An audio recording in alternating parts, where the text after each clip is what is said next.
My heart was beating at 130 beats per minute, but I wasn't running. I was staring at a laptop screen in the dark, my hands shaking so violently I could barely hold the mouse. The graph on the monitor didn't lie. While I was paralyzed in my own bed, my wife was burning cardio-level calories inside our house. To everyone in Oakridge, Sarah and I were the golden couple. 6 years of marriage built on what I thought was total alignment. We were both hyper-disciplined, caring about health, our careers, and mutual trust. For our recent anniversary, I bought her a high-end titanium fitness ring to match mine, which tracked everything: heart rate, sleep cycles, and metabolic stress. Sarah was an avid runner, so she wore it constantly, and we were perfectly synchronized, or so I thought. Then the Millers moved in down the street. Rose was Sarah's old college mate, and very quickly, the two of them and Rose's husband, David, became an inseparable trio. My corporate job kept me late, usually bringing me home just an hour before supper, so I was honestly glad Sarah had a support system. It became a daily routine. If they weren't at our place, they were at David and Rose's every alternate day. They always welcomed me warmly when I got home, but I was inherently outside the inner circle of their daily rhythm. Then the mornings changed. I've been a 5 a.m. riser my entire life, but suddenly, 2 or 3 days a week, I started experiencing these terrifying bouts of grogginess. I would drag myself awake at 8:30 a.m., my limbs feeling like lead, my brain cloaked in a heavy, suffocating fog, and I initially blamed executive burnout, thinking I was just breaking down from work stress. Determined to find the root of this sudden lethargy, I opened my fitness ring's master dashboard on my laptop to investigate my long-term sleep patterns. The software automatically synced Sarah's data alongside mine, and out of pure curiosity, I clicked on her stats for those specific mornings. What I saw made my blood run cold. On the exact nights I experienced those deep, unnatural comas, Sarah's heart rate didn't show the calm, dipping curve of REM sleep. Between 1 a.m. and 3, her heart rate spiked into the cardio zone, 130 beats per minute, accompanied by high physical activity data. While I was functionally paralyzed in bed, Sarah's body was working at peak capacity, and the realization hit me like a physical blow. I wasn't sick, I was being sabotaged in my own bed. The next morning, I went straight to an independent clinic, sat down with the doctor, and explained the severe, localized exhaustion. I went over the dates, detailed the sudden cognitive drop, and subtly hinted that I might be getting drugged by someone inside my own home, which led the doctor to look at me with deep concern and order a comprehensive toxicology panel. While waiting for the results, the paranoia was eating me alive, and every night felt like a trap, so I secretly ordered a micro camera disguised as a USB wall charger and installed it in the hallway facing our front door, completely indistinguishable from a standard adapter. A few days later, the toxicology report came back, confirming high traces of zolpidem, a heavy prescription sedative, in my bloodstream. That same morning, I woke up with that familiar, heavy fog clouding my thoughts, so I pulled the camera footage, and my stomach dropped as the video showed a woman matching Sarah's build silently opening the front door at 1:15 a.m. to let a tall male figure into the house. But because the hallway was pitch black, the man's face was completely obscured, leaving him as just a faceless shadow, moving through my home while I lay drugged upstairs.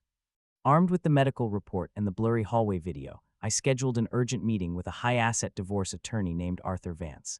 Vance was cold, precise, and completely unfazed. He looked at the footage, shook his head, and told me, "You have proof of the medication and proof of a visitor, Mike, but a faceless shadow won't win you a lopsided settlement in court. We need a name, a face, and undeniable baseline proof of the affair, so hire a professional." Vance connected me with Marcus, a seasoned private investigator and retired detective, and over the next month, Marcus and I held a sequence of 4 highly covert meetings. The first was in a parked car at the edge of town, where Marcus analyzed our fitness ring data and the layout of the neighborhood.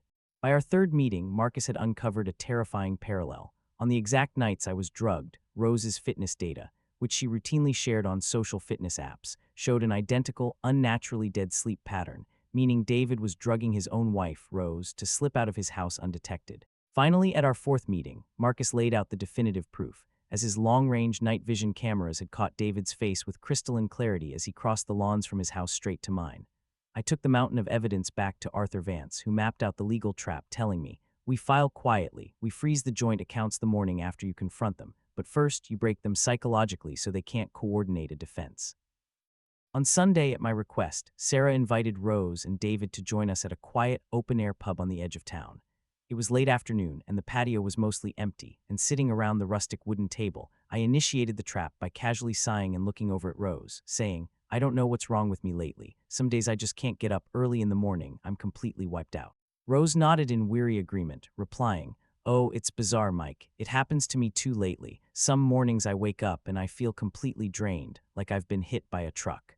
I locked eyes with David, whose face subtly tightened as his fingers gripped his glass just a fraction harder, and I said, my voice dropping to a terrifyingly calm, slow register, "Really? Because my grogginess is different. I got tested by a doctor. My reports came back, and they show I've been systematically drugged with prescription sedatives." The table went dead silent. The wind rustled the trees outside, but at our table nobody breathed, and Sarah's glass rattled against the wood as she tried to set it down.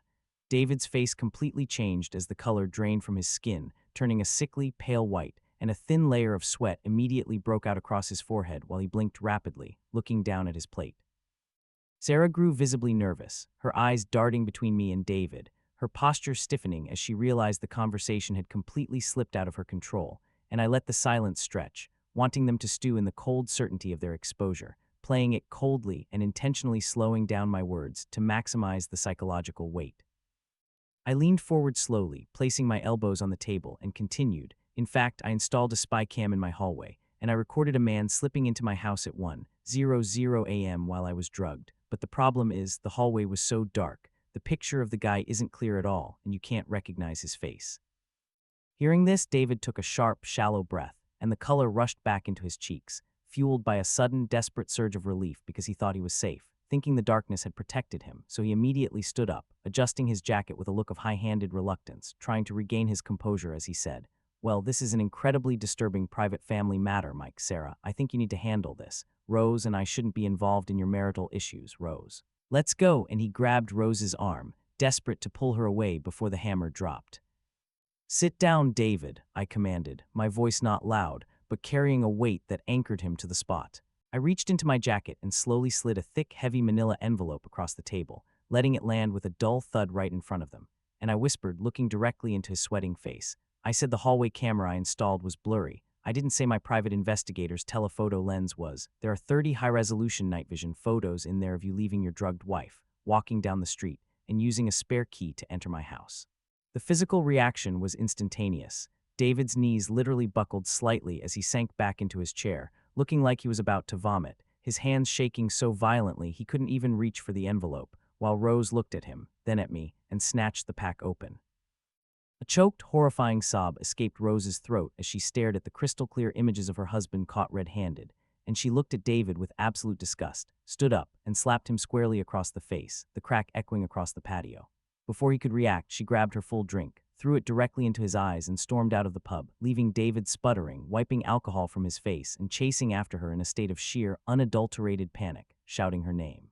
Now it was just me and Sarah. She sat there, completely shattered, pale and trembling, and she reached out across the table, her voice cracking as she tried to salvage the wreckage, crying, "Mike, please. Please, it's not what it looks like. Let me explain. We can fix this. Just let me tell you what happened." But I pulled my hand back out of her reach and looked at her with total detachment, saying, "There is nothing left to explain, Sarah." When she saw that her pleading wasn't working, the dynamics shifted, and though her tears kept flowing, the tone of her voice began to warp, gradually moving from panic into a subtle, defensive recalculation. "I felt so alone, Mike," she sobbed, looking down at her hands, her voice dropping into a soft, vulnerable register.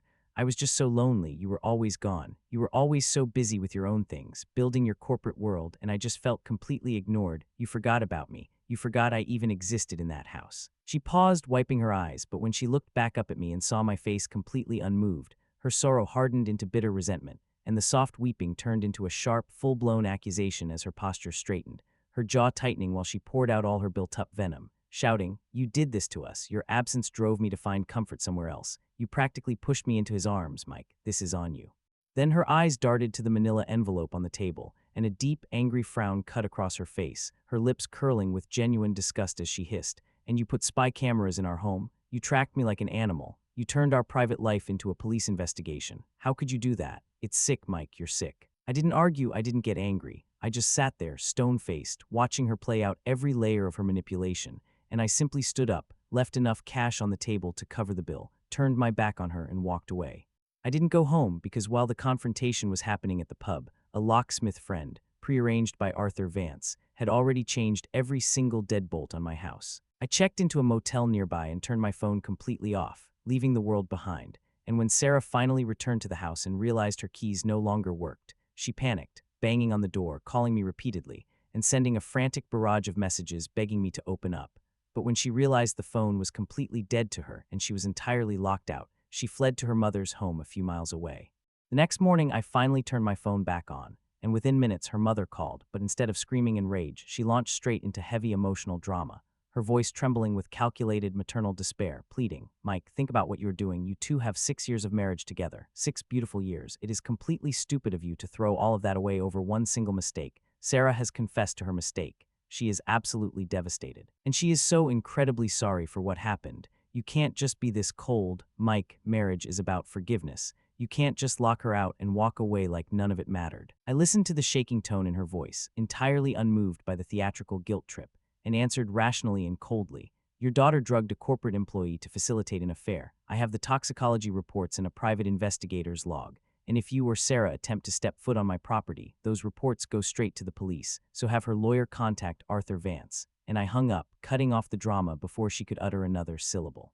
I stayed in that motel for a couple of more days, allowing Vance to execute the pre-planned legal ambush. And in a small town like Oakridge, news travels like wildfire, so within 48 hours, the story leaked across the community. The social fallout was absolute. Sarah, who worked as an admissions officer at the local private academy, was promptly fired for conduct unbecoming of the institution, and David was forced to resign from his accounting firm as high-profile local clients refused to be associated with a man facing potential poisoning allegations. During this window, Sarah tried desperately to reach me through mutual friends and old neighbors, begging for a chance to talk, but I refused to meet with a single one of them, issuing just one logical reply to anyone who tries to intercede, telling them, "An affair is a mistake, but squeezing a sedative into my tea every week for 3 months is a sequence of highly coordinated choices, and if our marriage was so bad that she needed to drug me to escape it, this divorce will be a good riddance for her." Meanwhile, a shattered Rose approached me, and true to my calculative nature, I sat down with her and handed over every scrap of Marcus's investigation files, providing Rose with the exact evidence she needed to protect herself and her own future. The legal drama that followed was a masterclass in strategic leverage by Arthur Vance. Because I possessed ironclad medical proof of being systematically drugged inside my own home, Vance used the threat of a highly public, explosive civil battery lawsuit to force Sarah's hand. To avoid total public shame and the potential of those files being handed over to a grand jury, Sarah cracked, and the court ruled heavily in my favor. Because she used criminal means, drugging me to facilitate her infidelity inside the home, she forfeited any equitable claim to the property, meaning I retained 100% ownership of the house. My corporate retirement accounts remained completely intact, protected as non-marital assets, and Sarah walked away with zero alimony and only a fraction of the heavily depleted joint savings. Rose, armed with the exact same private investigator files, completely dismantled David in her own divorce proceedings, seizing their marital assets and leaving him financially ruined. The local police department did open an investigation into the drugging allegations against Sarah and David, however, because months had passed since the actual events, and there was a distinct lack of direct fingerprint evidence or leftover pill bottles found inside the house. The criminal charges for drugging ultimately remained unproven in a court of law. But the court of public opinion had already handed down a permanent life sentence. David fled the town almost immediately, completely ruined, and Sarah moved away shortly after, unable to face the community. 1 year later, the dust had fully settled, and out of nowhere, Sarah reached out to me again. I initially denied her requests, wanting nothing to do with her, but finally, through a mutual old friend who begged me to just hear her out, I agreed to meet her one last time because she wanted closure. We met at a quiet coffee shop outside of town, and when she walked in, I barely recognized her because she had severely deteriorated. Her face was pale, hollow, and she looked like she had aged 10 years in a single 12-month span, the confidence she used to carry completely gone. She sat down, looked at me, and immediately burst into tears, confessing everything and crying openly as she detailed how her life had completely fallen apart, saying over and over again that it was a massive mistake and that she never meant for things to go this far. But I didn't interrupt her. I just sat there, listened, and let her speak until she completely ran out of words.